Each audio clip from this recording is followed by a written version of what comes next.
사도신경. 나는 전능하신 아버지 하나님 천지의 창조주를 믿습니다. 나는 그의 유일하신 아들 우리 주 예수 그리스도를 믿습니다.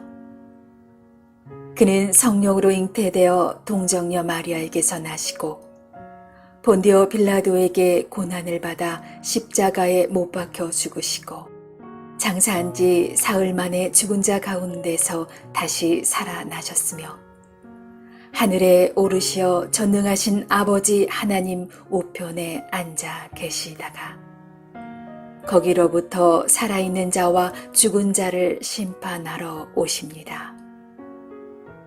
나는 성령을 믿으며 거룩한 공교회와 성도의 교제와 죄를 용서받는 것과 몸의 부활과 영생을 믿습니다.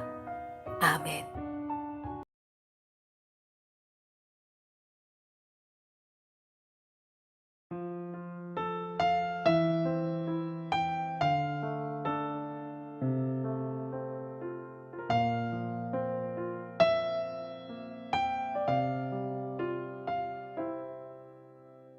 내 모든 것 나의 생명까지 다 주님 앞에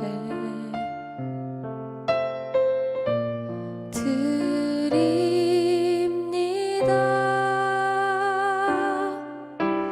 주 임재 안에서 이제 내 영혼 자유해 내가 주의 거룩한 이름을 높이며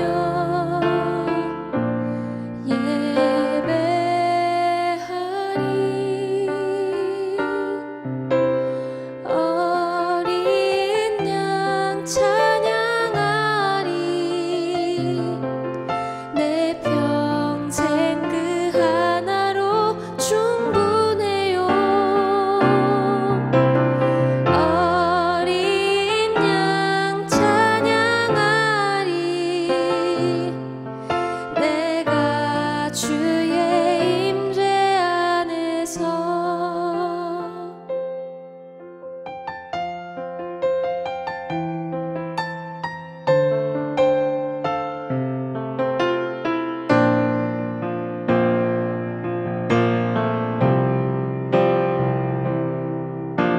주 임재 안에서 이제 내 영혼 자유해 내가 주의 거룩한 이름을 높이며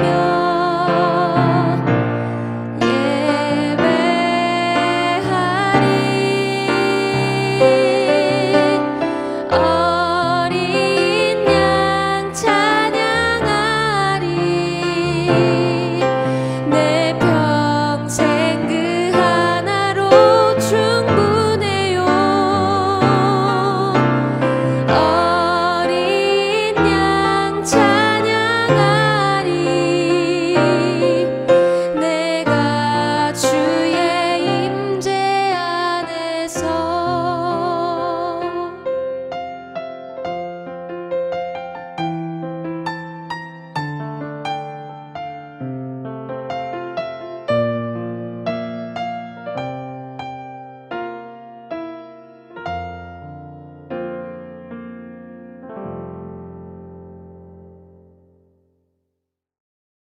그러므로 또한 내가 너희에게 가리 하던 것이 여러 번 막혔더니 이제는 이 지방에 일할 곳이 없고 또 여러 해 전부터 언제든지 서바나로 갈 때에 너희에게 가기를 바라고 있었으니 이는 지나가는 길에 너희를 보고 먼저 너희와 사귐으로 얼마간 기쁨을 가진 후에 너희가 그리로 보내주기를 바랍니다.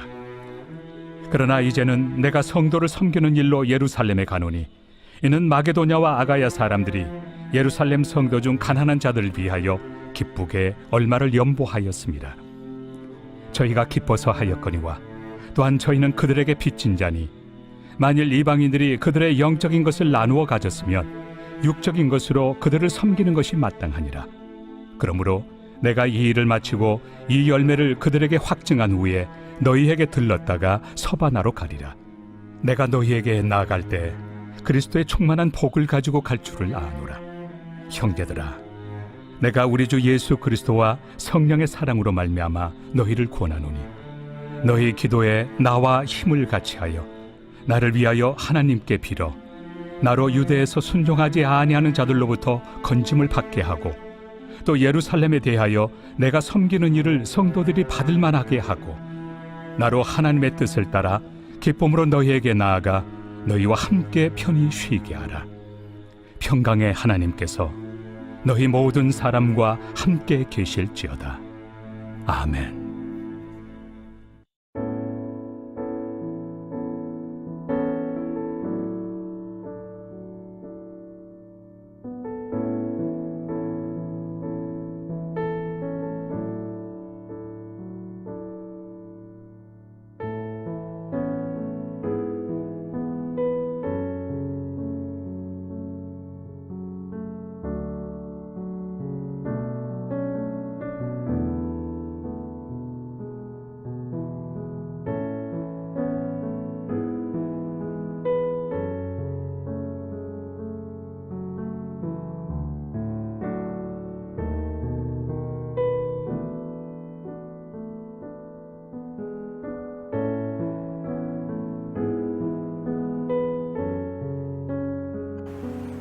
샬롬, 오늘도 복된 하루입니다. 하나님의 은혜와 평강과 붙드심이 우리 삶에 넘칠 수 있기를 원합니다.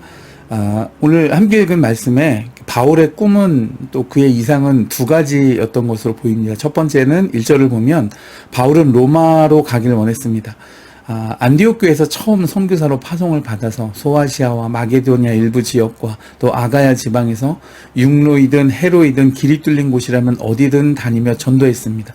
그리고 고린도에서 사역한 후에 로마로 가고자 여러 차례 시도를 했지만은 그때마다 좌절되고 말았습니다. 이 바울 사도가 로마로 가고자 한 이유는 24절에 있는 대로 성도의 교제를 위해서였습니다. 로마에는 이미 그 로마 교회가 세워져 있었고 특히 그곳엔 루포와 그의 어머니가 있었다 그랬습니다. 이 사람은 그 예수님의 십자가를 대신 졌던 그 구레네 시몬의 아들과 그의 아내들이었습니다. 그래서 서로 만나보고 격려하며 교제를 나누기를 원했던 것 같습니다. 두 번째는 이 바울은 서바나로 가기를 원했습니다. 당시의 세계관 속에서는 지중해가 세상의 중심으로 여겨졌었고 또 지중해 그 끝쪽에 위치해 있는 서바나, 오늘날의 스페인 땅이죠. 이곳이 세상의 끝이라고 생각되던 그런 시대였습니다. 그래서 바울은 땅끝까지 복음을 전하기를 아마 그가 소원했던 것 같습니다. 이렇게 바울은 로마를 거쳐서 스페인으로 가서 복음을 전하고자 했지만 현실은 정반대로 동쪽에 있는 예루살렘으로 갈 수밖에 없었습니다. 왜냐하면 고린도 교회에서 어찌 보면 영적인 모체교회라고 할 수 있는 이 예루살렘 교회 성도들의 궁핍함과 또 그 가난함을 돕기 위해서 이제 구제 헌금과 또 연보를 했기 때문입니다. 그래서 바울 사도는 먼저 어려운 성도들을 우선적으로 돕고자 예루살렘 행을 결심하게 됩니다. 이것은 그 자신의 어떤 이상, 꿈 때문에 현실을 부정하거나 도피하는 신앙, 윤리성이 결여된 화석화된 신앙과는 거리가 먼 살아있는 믿음의 실천을 그가 보여주고 있는 것입니다. 현실에 충실하면서도 하나님의 허락을 기다리며 준비하는 것이 여러분 귀하겠죠. 그래요 여러분, 그리고 그것이 성경적입니다. 성경은 단 한 번도 현실을 도외시하고 이상을 이루는 법은 없기 때문이죠. 바울이 예루살렘으로 가고자 했을 때 그 현실은 정말 위험하고 녹록지 않았습니다. 그래서 많은 사람들이 만류를 했습니다. 두로의 제자들이 그 바울 사도를 말렸고 또 가이사랴의 아가보 선지자는 바울의 띠로 자신을 스스로 결박하면서 바울이 예루살렘에 가면 이렇게 붙잡힐 것이다 라고 예언하기까지 했습니다. 그러나 바울은 보라, 이제 나는 성령에 매여 예루살렘으로 가는데 거기서 무슨 일을 당할는지 내가 알지 못하노라. 그러나 내가 달려갈 길과 주 예수께 받은 사명, 곧 하나님의 은혜의 복음을 증언하는 일을 마치려 하면은 나의 생명조차 조금 더 귀한 것으로 여기지 아니하노라 선포하고 예루살렘으로 향했습니다. 결국 예루살렘에 가서 바울은 붙잡히게 되었고, 그가 재판을 받기 위해 압송되는 모습으로 로마로 갈 수는 있었지만 결국 자신의 꿈과 이상이었던 땅끝까지 가서 복음을 전하기를 원했던 서바나로 가지는 못했습니다. 그러나 그가 로마에서 복음을 전했고 감옥 안에 갇힌 채로 또 서신서도 썼죠. 그리고 세월이 지난 후에 십자군 전쟁이 끝난 직후 또 다른 선교사들에 의해 이 바울의 꿈이었던 서바나에도 교회가 개척되게 되었습니다.